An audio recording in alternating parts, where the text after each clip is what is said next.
Hey everybody, it's Nerdicane here again. Boy, it has been a crazy 2 weeks with Comic Gate going on. I have some thoughts on that. I may put them together in a video maybe today, maybe tomorrow.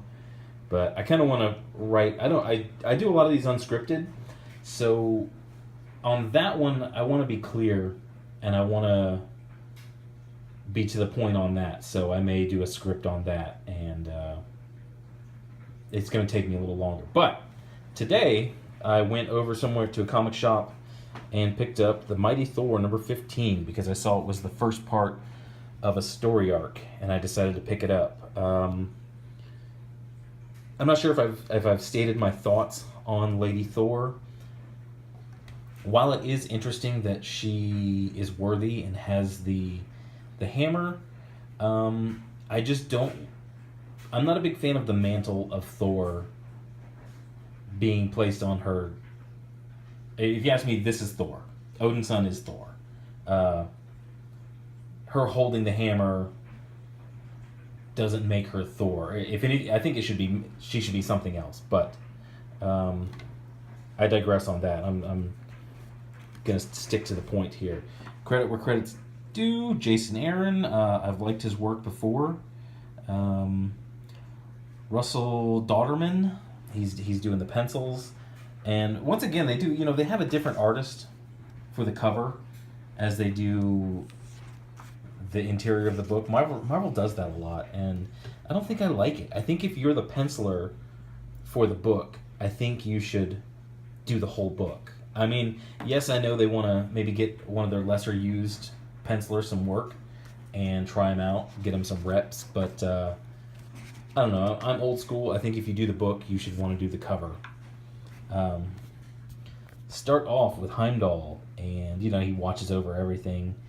And the Shi'ar are coming. They want to attack, and I guess they have to send this guy, Gladiator, who, think of him. I've always thought of him as like purple Mohawk Superman. He's like Superman. He flies, super strength, eye beams. He is like a knockoff Superman.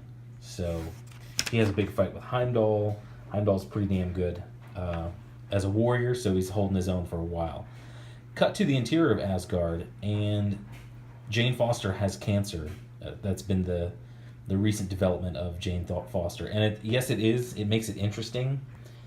This comic, I was reading it, and I was looking at it, and I'm looking at this and I'm thinking, God, this is so hard to look at, and I really don't like it. I wish they would. I thought in my mind, I wish they would fix it or have her die. Just get past it. But then, thinking a little more deeply into it, this is real. This is what you should. It's cancer. It's a real thing. It's a real thing that happens to people, and it's a real thing to look at somebody you love and going through it. So, yeah, I don't want to say I like her having cancer, but I like that they're doing it, because for a young person, it's probably hard to look at, but you got to look at it. I mean, hopefully all of you out there will be a cure for cancer, and no one will ever have to deal with this in their family, with their loved ones and friends. But they need to understand that it is a real thing. It does happen. It's hard to look at, but you have to be brave, because the person dealing with it has to be brave, and they have to live with it, and they have to fight, and then they might have to die with it, but you have to look at it. So back to the story, they're talking about this Midgard Congress of Worlds, which sounds like the UN, only probably more horrible than the UN, because instead of literal monsters, there's probably actual monsters in their version of the UN. This is the god of fear. He's saying, hey, come to work or go away. Just kind of being a D-bag to her. And yeah, just goes off. That's when they get told of the attack. she's pissed off. She feels like hitting something, and there's the hammer. She said something about the hammer's killing her. I'll have to look back into that and see what's going on with that. If the hammer is actually causing her to deteriorate as well. I'll say to the art, this is house style Marvel. It's good. It's good comic art. There's just not anything really flashy about it. And I think there's something that they missed in the art as well, but I'll get to that later. But I mean, the style is interesting. It's a good comic book style, but it really doesn't jump out. I think the use of rubble here, I think they use rubble a little too much in some of these scenes, but not everybody's going to put together a masterpiece in the 30 or so days that they have to do a book. So I'll give them a pass on that. It's good comic book art, but nothing really jumping out at you. Enter the attack.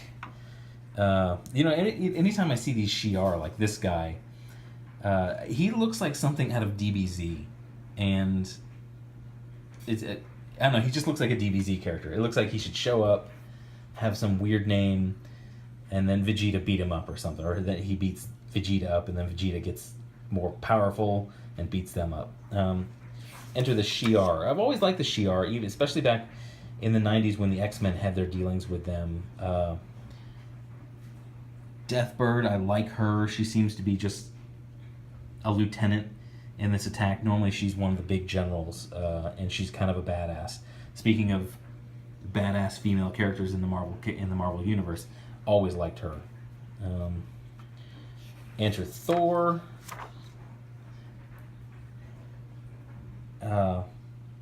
She shows up, blast, and it turns out that all of this was designed to draw her out so they can capture her. Speaking, looking at this, I had kind of liked the Thor, Jane Foster Thor. I really liked the design of her costume. It's feminine, it's sexy, it's not over the top flashy, like there's no boob window, like what's her name, Power Girl, There's no open midriff. This is a battle uniform. This is a battle costume.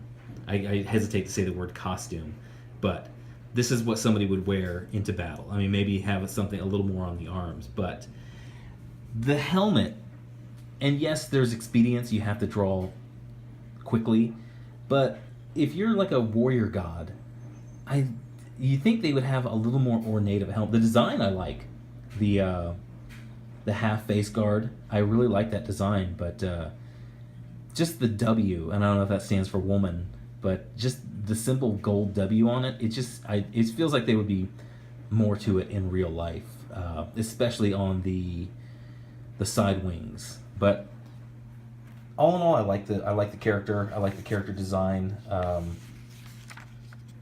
If they're gonna make her an Asgardian powerhouse, I'd like to see the hammer back in Odinson's hands, and I would love to see her go on kind of a journey of her own to be her own character in the pantheon of the Asgardians. But I digress on that. What we're doing right now is we're fighting Gladiator. Poorly. She gets captured, and free comic book for anybody who wants it. I believe the last two numbers are G and 8. So if anybody wants a free comic, you can have it. I'm not going to use it. So, boom, she gets captured and just ripped away. This was supposed to be sort of a surprise, chaotic, very destructive attack, as you see here, almost like almost a Pearl Harbor, like the aftermath of Pearl Harbor. But they do so little with the background that you don't really. It doesn't feel like that. It feels like a barroom fight. It doesn't feel like something that would leave half of Asgard in smoking rubble. It's set-wise, I think it's a little lazy. It doesn't really come off as a major. It doesn't feel like a major attack on Asgard because of the way they got a little lazy with the backgrounds. Cut to this. Thor wakes up. She is in the clutches of the Shi'ar and apparently brought to their gods. Yeah, as an atheist, I'm like, yeah, gods with a small g. We'll see who the hell you guys are and see how flawed you really are. But yeah, that's Thor's the beginning of it's. You know, as a beginning of a story arc, especially something that's supposed to be huge, a huge war, it feels so small. It doesn't feel heavy. It doesn't feel like the stakes are very high. We're not even really sure what the stakes are. It doesn't feel like anybody's really in peril. Yeah, it's a comic book. It really doesn't feel big. It doesn't feel epic. I think some of the backgrounds had something to do with that. But we'll see where it goes. I'll follow this a little more just to... I kind of got this book hoping it would be big and it would feel like a big interdimensional kind of intergalactic fight. And maybe become a roast. I haven't done a roast video yet, but because generally I don't buy bad comic books because I don't want to give money to that. I guess maybe Wednesday I'll go buy something to roast. I'll kind of bite the bullet and do something like that specifically to roast. I spent a lot of years in the restaurant industry and a lot of years in the military. I'm pretty damn good at roasting things, and I'm pretty good at picking things apart.